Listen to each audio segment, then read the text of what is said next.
স্বপ্নকে শক্তি যোগাচ্ছে destiny makers. আর্থিকভাবে পিছিয়ে থাকা ছাত্রছাত্রীদের সরকারি চাকরির পথে আলোর দিশা। এমন এক সমাজে যেখানে অনেক সময় স্বপ্ন, উচ্চাকাঙ্ক্ষা আর্থিক সামর্থ্যের সীমাবদ্ধতার কাছে বাধাগ্রস্ত হয়, সেখানে কলকাতার বুকে নিঃশব্দে কিন্তু শক্তিশালী এক পরিবর্তনের সূচনা করেছে ডেস্টিনি মেকার্স উদ্যোগ। আজ সারা পশ্চিমবঙ্গ থেকে আগত ছাত্রছাত্রীদের নিয়ে offline class, surprise mock test এবং মেন্টরিং সেশন অনুষ্ঠিত হয় কলকাতার বেলগাছিয়াতে। স্বপ্ন ও সাফল্যের মধ্যবর্তী ব্যবধান দূর করতে নেতাজি সেবা ফাউন্ডেশন এবং অম্বুজা নিউটিয়ার কর্পোরেট সামাজিক দায়বদ্ধতা শাখা যৌথভাবে শুরু করেছে এই অনলাইন কোচিং কর্মসূচি, যা বিভিন্ন সরকারি চাকরির পরীক্ষার্থীদের জন্য নিবেদিত। এই কর্মসূচির মূল লক্ষ্য হল আর্থিকভাবে অনগ্রসর ও পিছিয়ে থাকা মেধাবী শিক্ষার্থীদের পাশে দাঁড়ানো, যাতে অর্থনৈতিক সীমাবদ্ধতা কোনোভাবেই তাদের যোগ্যতা ও স্বপ্ন পূরণের পথে অন্তরায় না হয়ে দাঁড়ায়। অম্বুজা নিউটের আর্থিক সহযোগিতায় শিক্ষার্থীরা পাচ্ছেন উন্নত মানের শিক্ষা সামগ্রী ও প্রশিক্ষণ। জেনারেল ইন্টেলিজেন্স, ইংরেজি এবং গণিতের মতো গুরুত্বপূর্ণ বিষয়গুলি অভিজ্ঞ ও দক্ষ শিক্ষক মণ্ডলীর তত্ত্বাবধানে পড়ানো হচ্ছে। যদিও এই কর্মসূচি মূলত অনলাইন মাধ্যমে পরিচালিত হয়, আজকের দিনটি ছিল বিশেষ তাৎপর্যপূর্ণ। ভার্চুয়াল পরিসরে শিক্ষার্থীরা একত্রিত হয়েছিলেন একটি প্রাণবন্ত অফলাইন মিলন মেলায়। কলকাতার বেলগাছিয়ায় আয়োজিত হয় একটি অফলাইন সেশন, সৌহার্দ্যপূর্ণ সমাবেশ এবং পূর্ণাঙ্গ মক টেস্ট। এর ফলে শিক্ষার্থীদের প্রস্তুতির যাত্রায় নতুন উদ্দীপনা ও বাস্তব অভিজ্ঞতার সংযোজন ঘটে। সারাদিনের পরিবেশ ছিল নিষ্ঠা, আত্মবিশ্বাস এবং প্রত্যয়ের মেলবন্ধন, যা এই উদ্যোগের মূল দর্শন। নিজের ভাগ্য নিজেই গড়ে তোলার ক্ষমতা প্রত্যেকের মধ্যেই রয়েছে, কে আরও দৃঢ়ভাবে তুলে ধরে। আজকের অফলাইন ক্লাস নেন সায়ন্তন ভট্টাচার্য, কেয়া ঘোষ দে এবং শুভ্র কুণ্ডু। এই অনুষ্ঠানে উপস্থিত ছিলেন উদ্যোগটির অন্যতম প্রধান কর্ণধার ও বিশিষ্ট অতিথিবৃন্দ, অম্বুজা নিউটিয়ার CSR AGM শ্রী রাজীব সিনহা ও শ্রী অমিত সিকদার এবং নেতাজি সেবা ফাউন্ডেশনের পক্ষ থেকে ডক্টর শান্তনু বেরা, শ্রী বিদ্যুৎ তিওয়ারি, শ্রী কৃষাণু বেরা ও ডক্টর সাইফুর রহমান উপস্থিত থেকে শিক্ষার্থীদের উৎসাহ ও সহযোগিতা প্রদান করেন। তাদের উপস্থিতি কর্পোরেট সামাজিক উদ্যোগ এবং তৃণমূল স্তরের শিক্ষামূলক কর্মকাণ্ডের সফল সমন্বয়ের এক উজ্জ্বল দৃষ্টান্ত হয়ে ওঠে। তবে দিনের সবচেয়ে অনুপ্রেরণাদায়ক মুহূর্ত ছিল মাননীয়া সমাপ্তি রায়ের উপস্থিতি। বর্তমানে তিনি পশ্চিমবঙ্গ পুলিশের সাব ইন্সপেক্টর পদে কর্মরত এবং ডেস্টিনি মেকার্সের প্রাক্তন ব্যাচের একজন সফল শিক্ষার্থী। বর্তমান ব্যাচের সামনে দাঁড়িয়ে তিনি শুধু একজন অতিথি নন, বরং সাফল্যের এক জীবন্ত উদাহরণ হয়ে ওঠেন। একজন স্বপ্নবাদ চাকরি প্রার্থী থেকে একজন সফল পুলিশ আধিকারিক হয়ে ওঠার তার যাত্রাপথ শিক্ষার্থীদের সামনে সংগ্রাম, অধ্যবসায় এবং সাফল্যের এক বাস্তব ও অনুপ্রেরণামূলক গল্প তুলে ধরে। দিনভর আয়োজিত কর্মসূচির প্রভাব শিক্ষার্থীদের মধ্যে ছিল অত্যন্ত ইতিবাচক। উপস্থিত সকলে অফলাইন উদ্যোগটি নিয়ে গভীর সন্তোষ ও আনন্দ প্রকাশ করেন।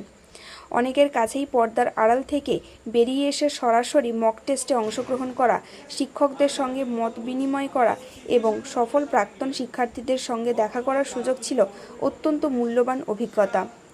বেলগাছিয়ার অনুষ্ঠান স্থল থেকে বিদায় নেওয়ার সময় শিক্ষার্থীরা শুধু দিনের প্রশিক্ষণ ও অভিজ্ঞতার বাস্তব উপকারিতার সঙ্গে নিয়ে যাননি, বরং নতুন উদ্যম, আত্মবিশ্বাস এবং অনুপ্রেরণাও সঞ্চয় করেছেন। নিজেদের লক্ষ্য পূরণের পথে আরও দৃঢ় সংকল্প নিয়ে তারা এগিয়ে চলেছেন, নিজেদের ভাগ্যের নির্মাতা হয়ে ওঠার প্রত্যয়ে।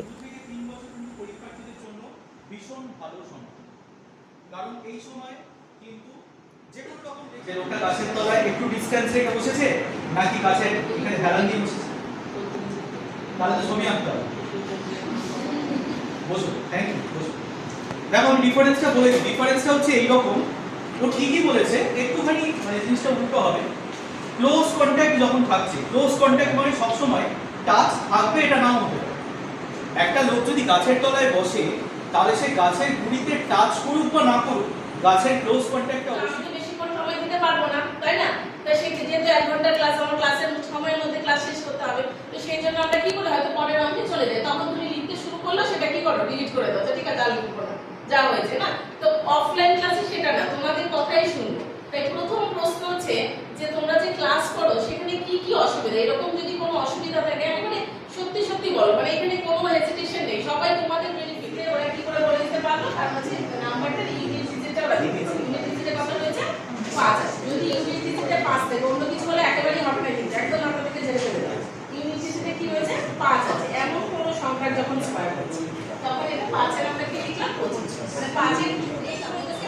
কাম স্কুলে ভীষণ ইন্সপায়ার করেছে আমাকে এই দিকটাতে।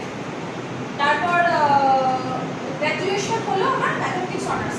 এবার গ্র্যাজুয়েশন চলাকালীন তোমরা যখন আজকাল যেমন আসছো এরকম তখনও ক্লাস হতো, কিন্তু তখন এত বেশি ক্লাস হতো না, তখন হয়তো সপ্তাহে একটা মাসে একটা হতো। আমি যখন গ্র্যাজুয়েশন চলাকালীন সেই সময়কার তো আমি স্যারদের আলাদা করে একটা ধরো একটা মাসে ক্লাস হলো কোনো একটা জায়গায়, ওখানে অফলাইন ক্লাস হলো এরকম।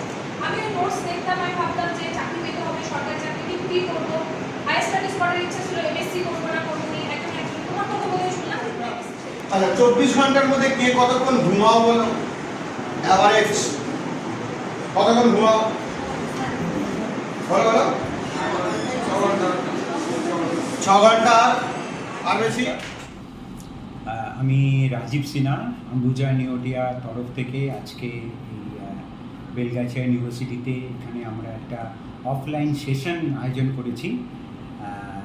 আমাদের এই প্রোগ্রামের প্রথম থেকে পার্টনার নেতাজি সেবা ফাউন্ডেশন, তাদের সাথে এবং তাদের সহযোগিতায় আজকে স্টুডেন্টরা এখানে এসে আজকে আমরা সেই সকাল 9:30টায় শুরু করেছি, এখনও চলছে সারাদিন ব্যাপী একটি অফলাইন সেশন।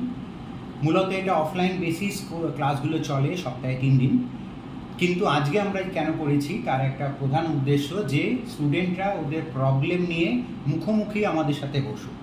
এতদিন যে ওরা অনলাইন ক্লাস করছে তাতে ওরা যা যা সমস্যার সম্মুখীন হয়েছে সেই সমস্যাগুলো আজকে আমাদেরকে বলুক।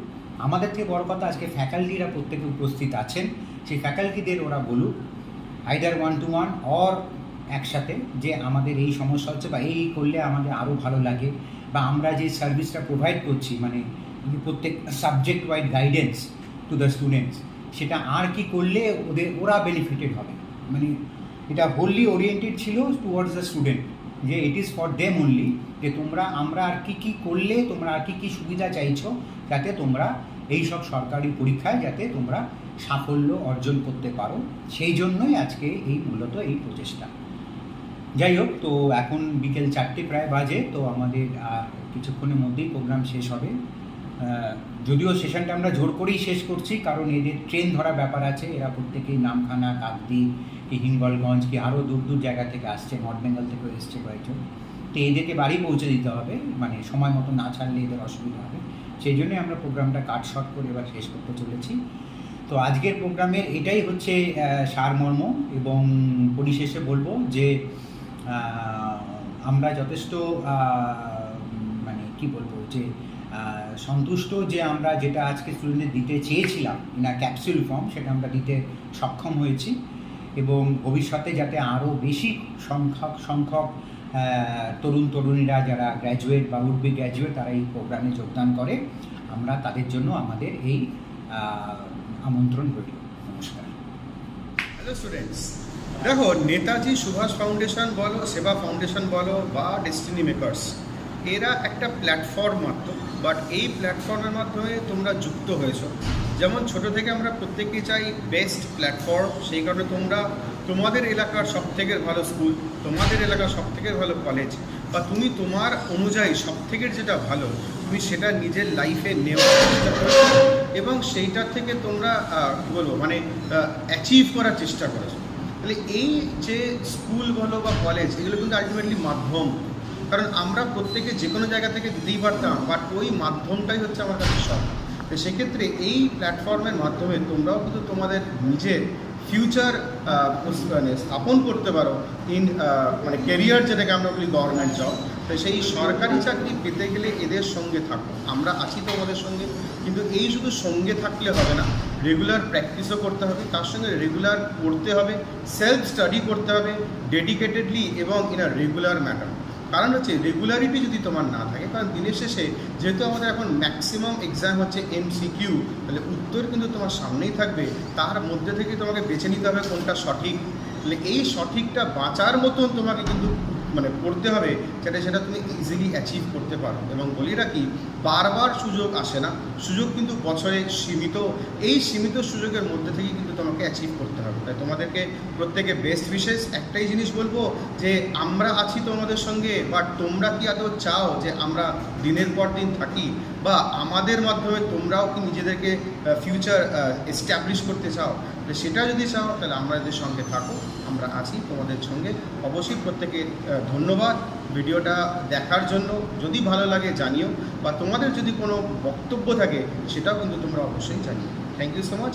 দেখা হচ্ছে ক্লাসে, ততদিন অবধি এই সঙ্গে থাকো। ধন্যবাদ। নমস্কার, আমি আজ এখানে এসেছি ডেস্টিনি মেকার অফলাইন সেশনে।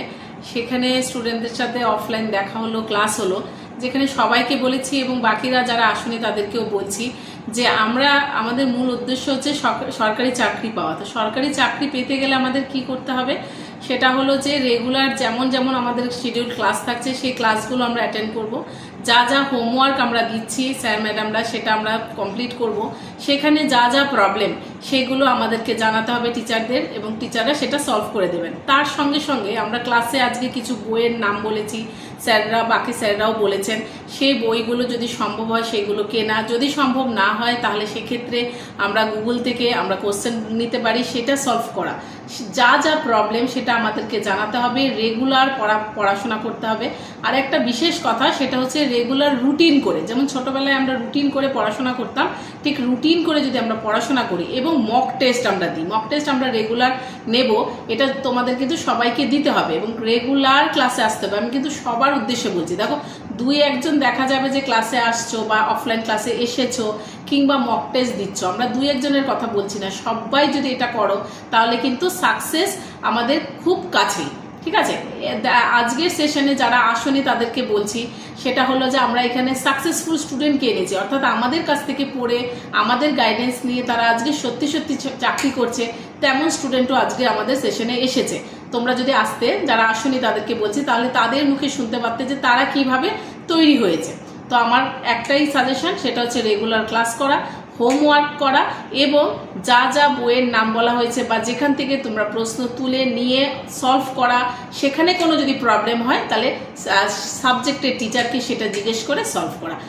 সঙ্গে মক টেস্ট যদি আমরা রেগুলার দিতে থাকি তাহলে পরীক্ষা হলে যখন প্রশ্ন আসবে তখন কিন্তু আমাদের কাছে আমরা ভয় পেয়ে যাব না যে আচ্ছা এরকমও প্রশ্ন হয়। ক্লাসে একরকম হয়, পরীক্ষা হলটা একটু অন্যরকম হয়। তো পরীক্ষা হলের জিনিসটা ফিল করার জন্য আমাদের কিন্তু মক টেস্ট রেগুলার দিতে হবে। এইটুকুনি আমার বক্তব্য, সেটা তোমরা রেগুলার ক্লাস করো।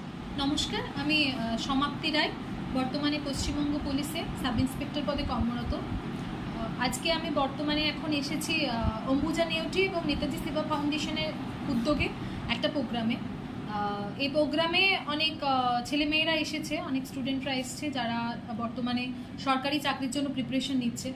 আমিও একটা সময় প্রিপারেশন নিতাম, একটা সময় আমিও এরকম অনেক প্রোগ্রামে গেছি যেখান থেকে আমি প্রচুর কিছু শিখেছি। আজকে আমার সেটুকু শেয়ার করার জন্য আমি এসেছি। যারা সরকারি চাকরির প্রস্তুতি নিচ্ছ বা নেবে ভাবছো, প্রত্যেকের জন্য আমার একটাই কথা, সেটা হচ্ছে তোমরা প্লিজ হাল ছেড়ে দিও না। আমি তোমাদের কাছে একজন দিদির মতো, একজন সিনিয়রের মতো রিকোয়েস্ট করছি, প্লিজ হাল ছেড়ে দিও না। অনেক সময় আসবে, অনেক কারণ আসবে তোমাদের কাছে যে মনে হবে আর হচ্ছে না, হয়তো মেবি আমার কাছে প্রচুর সমস্যা, চারপাশে প্রচুর সমস্যা, আমি পারছি না। কিন্তু 4বার 5বার 6বার ফেলিওর দেখলে 7বারের বেলায় তুমি কিন্তু সাকসেস দেখতে পাবে।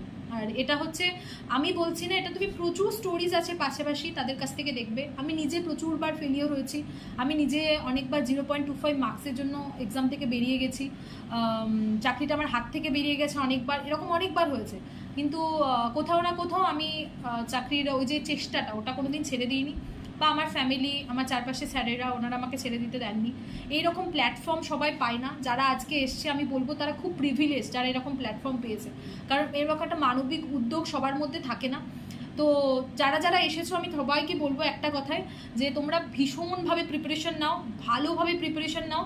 এরকম যেন না হয় যে তোমার গাফিলতির জন্য তুমি চাকরিটা পেলে না। হতে পারে অনেক সময় মানুষের লাক ফেভার করে, অনেক সময় লাক ফেভার করে না, কিন্তু এটা যেন না হয় যে তোমার গাফিলতির জন্য তুমি চাকরিটা পেলে না। নিজের 100% দরকার হলে 200% দিয়ে চেষ্টা করো, চাকরি অবশ্যই পাবে। চাকরি একদম এরকম না যে আকাশের চাঁদ যে পাবে না কখনো, চাকরি অবশ্যই পাবে, শুধু সবটুকু দিয়ে চেষ্টা করো নিজের। ব্যাস এটুকুই বলার। অল দ্য বেস্ট, সবাই ভালো থেকো।